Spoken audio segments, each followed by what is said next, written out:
voting in favour of it. I call Melissa Lee. Thank you, Mr. Speaker. I rise in support of the third reading of this legislation bill and would like to make a short contribution. The legislation bill is to modernise and improve the law relating to the publication, availability, reprinting, revision and official versions of legislation in a single piece of legislation.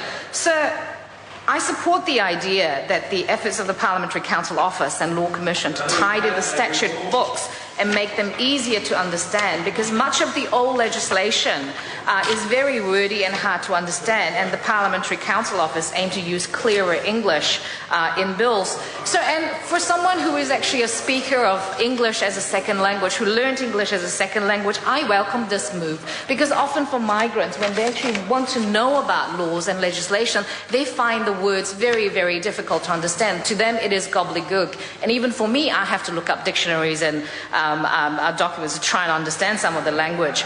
Clear and accessible law is a fundamental part of the rule of law. People need to be able to understand legislation.